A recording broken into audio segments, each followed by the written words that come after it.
Hello and welcome to Learning Music with Pat. Today I'm going to do as I said I was going to do, and I'm going to show you some fingering charts, but basically it's going to be a combination of fingering charts that I have made up myself. You know, fingering charts can be simple or they can be very complicated. I prefer the simple, and the best fingering charts that I have seen are the ones where they actually picture the instrument. They make a sketch of the instrument or part of the instrument where the keys are that you're working with and show you where you put your fingers down and where you don't put your fingers down. And that makes it very good. The simplest ones just have a bunch of circles for the notes, and some of them are covered and some of them are not. So you see these various types. I've seen some that are so complicated that it would take almost a mathematician to figure them out. They've got the little designs, and they've got notes, and they've got figures, and everything is numbered. And I don't want to spend the rest of my life trying to figure out what a music chart is trying to tell me. So what I like to do is take, and especially since we're dealing with the easier, simpler instruments, is just to hold it, and here it is, and this is how you finger it. But when it comes to a whole range of notes, you've got like 2 octaves that you're dealing with a recorder, but more notes than that, including the flats and the sharps. Now, I'm not dealing with flats and sharps so much. I'm not dealing with the accidentals. I'm dealing with the major notes. And first, I'm going to hold this up for you.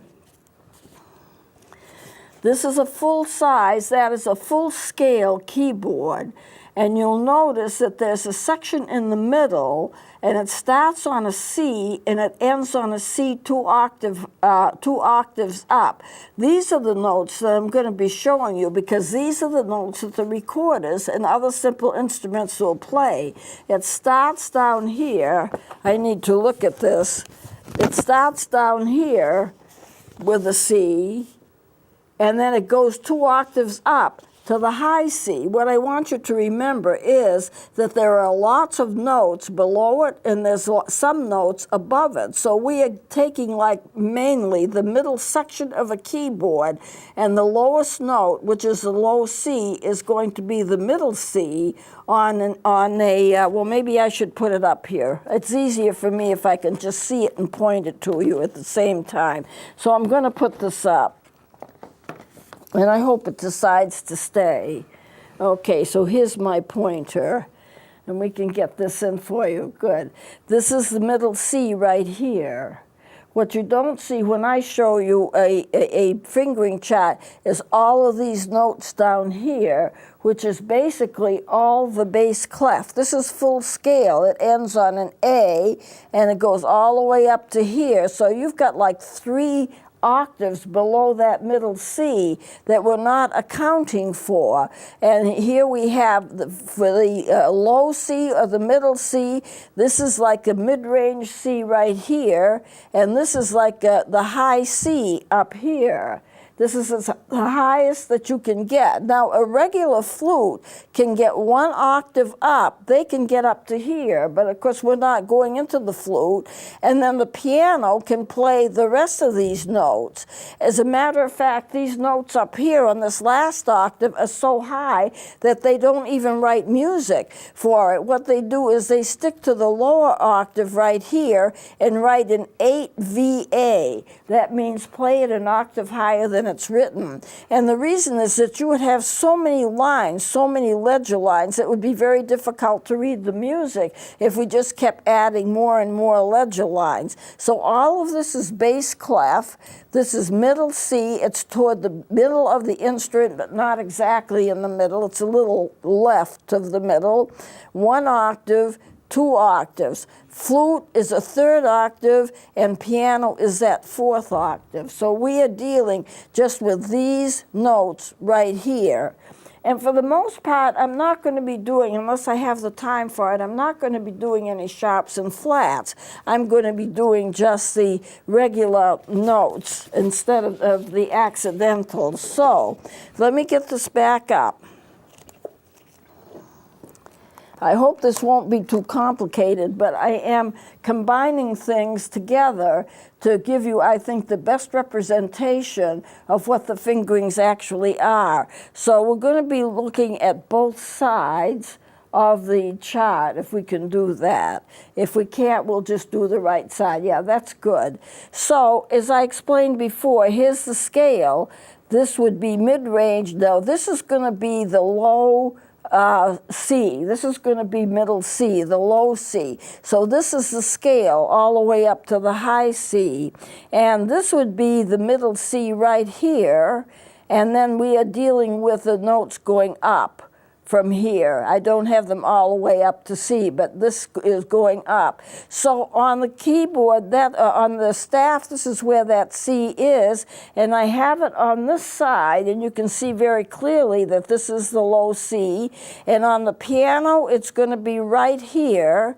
Now, I don't have a full-scale piano to show you, so I'm just showing you some of the notes, and you can see that whenever you have 2 sets of black keys followed by 3 sets of black keys and 2 sets and 3 sets. When you get to the 2 lines, which are the black notes, the one to the left of that black note to the furthest of the left will be a C. So on the keyboard, it'll be right here. Now, if you see, if you look at an instrument, this is the fingering chart, something that I drew, and you can see every note is covered, including that thumb hole. That little circle on the left is going to be the thumb hole. If you were to lay the instrument down, you can see the thumb hole and all of the notes are being covered. And then just to reinforce that, here you have the recorder. All of the notes are covered, and this is the thumb hole in the back. That is covered as well, and this is the low C. Now, I think when you can see it in an instrument, it makes it a lot more clear than if you don't see it. So I'm just going to be turning some pages, because the way I arranged this, I needed to do it this way. This is the D, the next note up. Okay, it'll be right here. This is the D right here. And you can see there's no ledger line. It is actually the lowest space that you can get on the staff. Here is the D right here. This was the C right there. This is one note up. And if you look at it, every note is covered except that last hole. That last hole is not covered. And so this is how you get your D. Now, D, D, D. If you had that one covered, you'd get the low C, but we're not dealing with the low C. So let me switch pages again. Whoops. Takes a little while.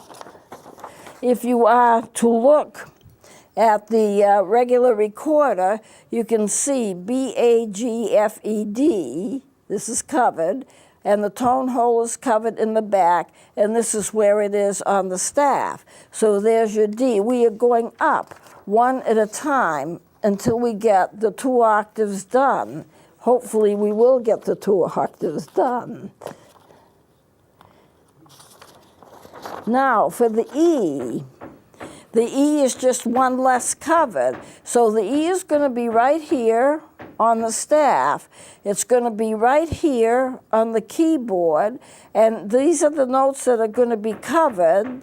B, A, G, F, E right here. Here again the note on the staff, here on the keyboard. That's the E. Now this may seem a little complicated, but it really isn't when you stop to think of it.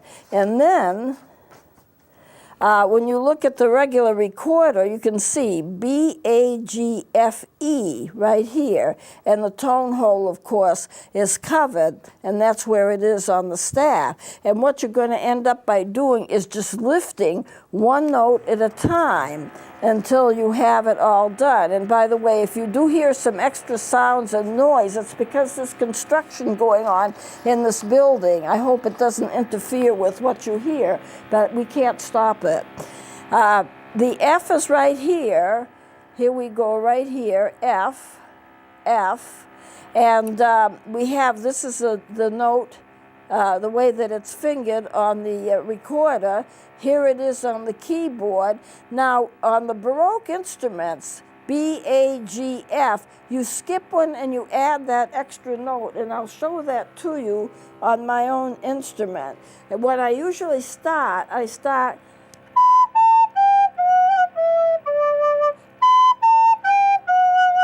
this would be a German fingering. On the Baroque instrument, you skip the next one and you add the one below it. And you can see there's a little tiny shift in pitch. This makes it a little bit more accurate on a Baroque instrument. So what I ended up by doing was I added both of those. Pictures here, and on the side you can see B, A, G, F with one more little note added to it. That's the Baroque fingering for the F. And most people do play Baroques. They seem to be more popular than the German ones, but either one works fine. But the fingering is a little more complicated and more accurate on the Baroque. Now on the recorder, looking at it from here, B, A, G, F, and on the Baroque, you have that covered as well. You skip one and you add this one. On the regular German fingering, B, A, G, F, and all of this is clear. The tone hole in the back is covered for both of those fingerings, and this is your F. Now, to go to the next one,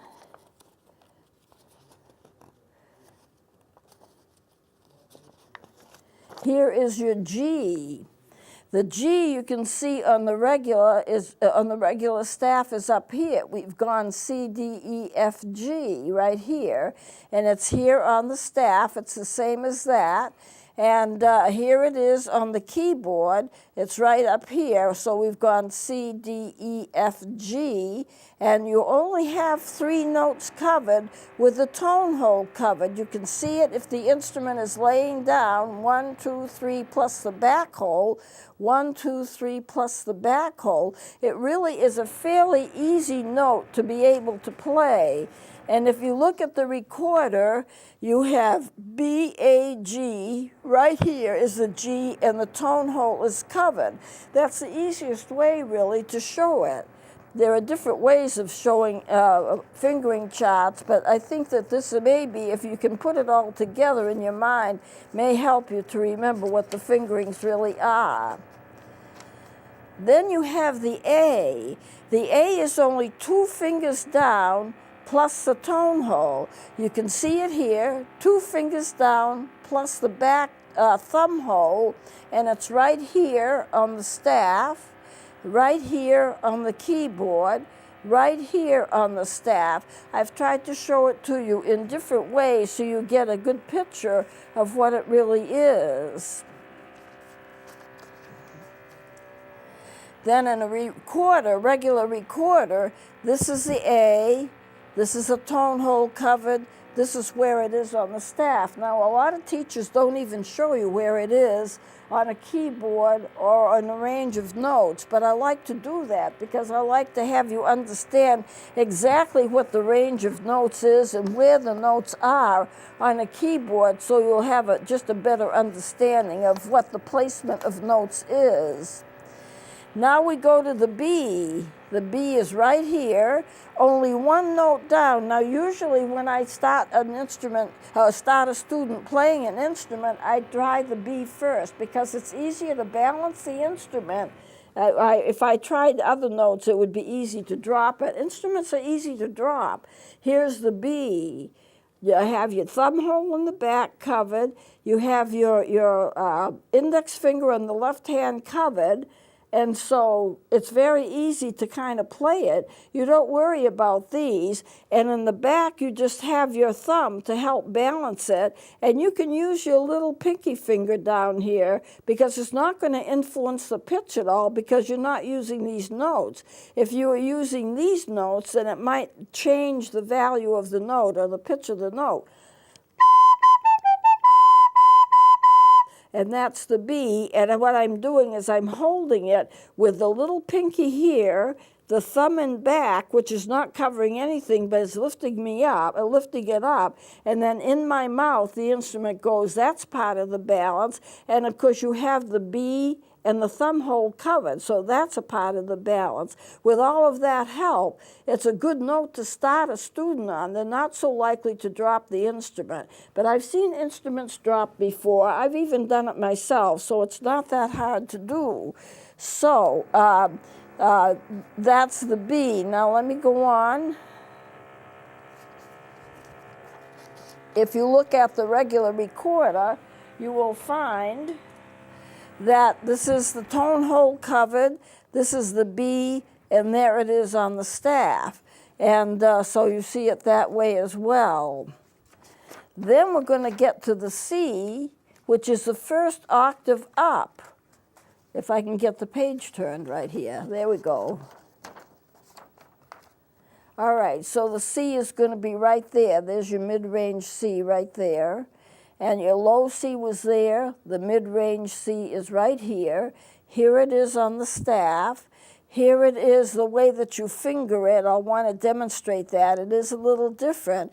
You have your tone hole covering it and your second finger down. Here it is on the staff. So let me just demonstrate that because there is a little difference here. Your B was like this. What you do for the C is you just lift that finger and put down the middle finger. B, C.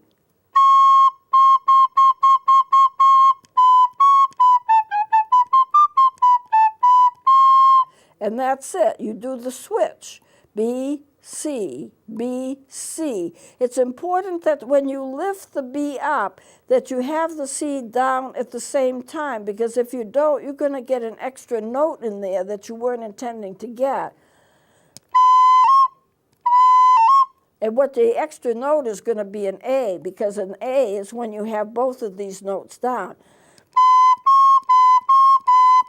So the trick is you've got to lift up one finger and put down the next finger at the same time. Otherwise, you get extra notes that you weren't expecting to get. This is also easy to balance, but having you start with a note on top and write actually almost opposite the thumb, that's really the easiest way to start off an instrument. So therefore, that's what I do. But the C is next to it. Flip, flip, and then you've got the C. And that's how you play that. So C, C, it's that second hold down with the thumb hole covered, and right here would be on the piano. This is where it would be. Now, if you're to look at it on the, just the recorder by itself, here it is, C on the staff, C, which is the second note down, and then the thumb hole is covered in the back. The thumb hole is covered in the back. Now the next octave up is going to be basically almost the same kind of fingering, but that D coming up is different. I'll fix that later. The D on the instrument on the recorder is a little different because here you have your C. How do you get the D? Lift the thumb hole off. So the only finger that's covered is that C, which is that second one down. Lift the thumb hole off and you get the D. Now I've used some alternate fingerings for D as well. I play it sometimes the way that the flute plays it, which would be like this.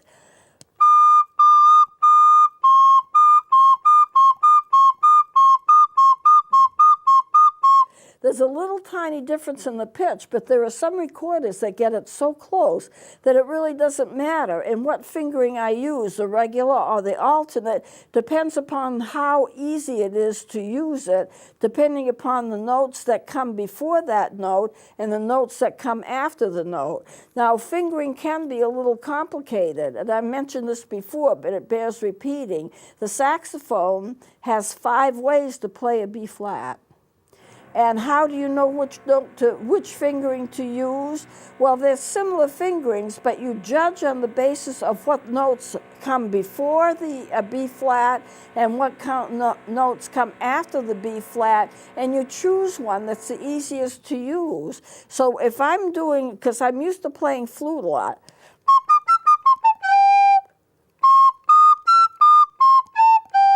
either one is legitimate, but the real correct way, which is what I really need to teach you, is this is the D. Harder to balance, but actually is the correct fingering for the D. And then you put your fingers down for the E.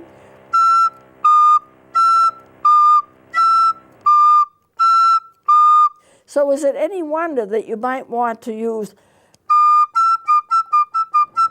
using the flute fingering? Sometimes I think it's a little simpler, but that's just a matter of personal choice that you need to know, that's handy to know.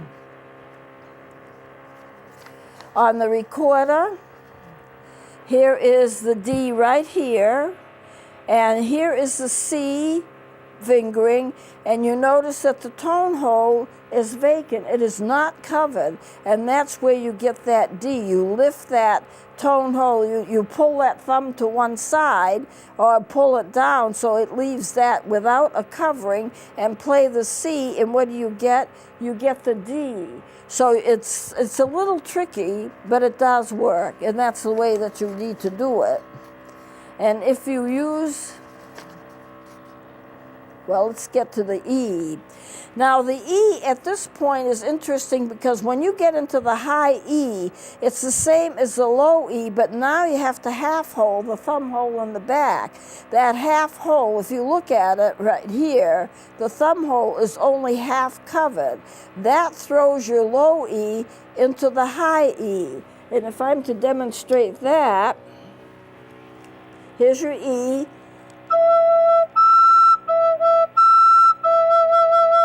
So how did I get the high E?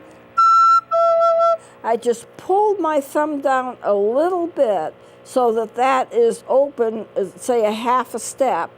It's just down a halfway, so it's not completely covered, and that puts me an octave up. So the fingering is the same, but the thumb hole is only half covered.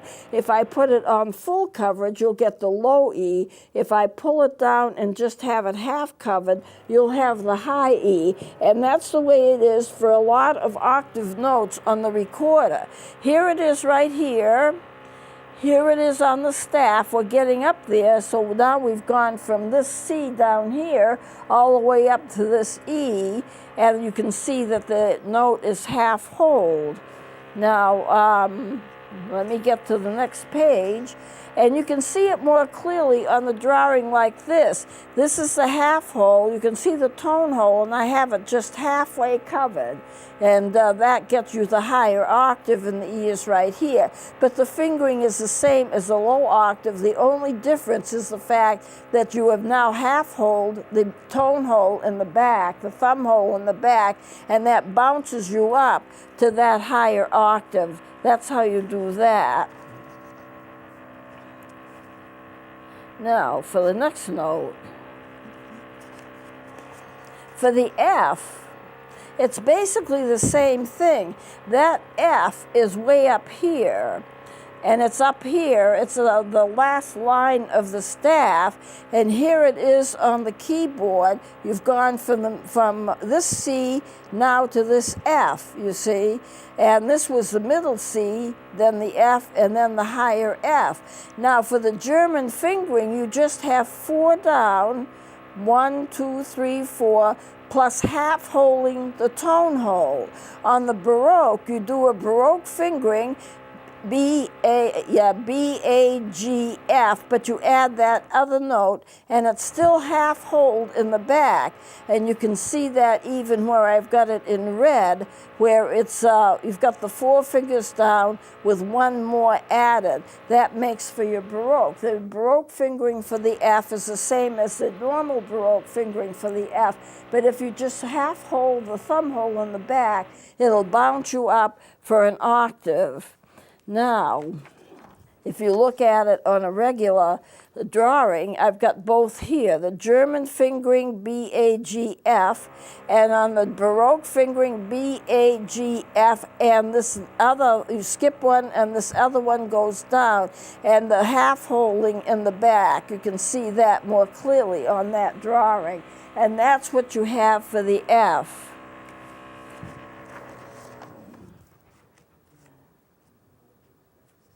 Let's see. I want one more page here. For the G, the high G, I didn't bring it up any higher than that, but this is the G, and it's really the last space that you can get above the staff. It's way up here. You only have those 3 notes, and then you half hold the thumb hole, and you've got that G. And here it shows it. These drawings are a little bit small. You might have a little problem there.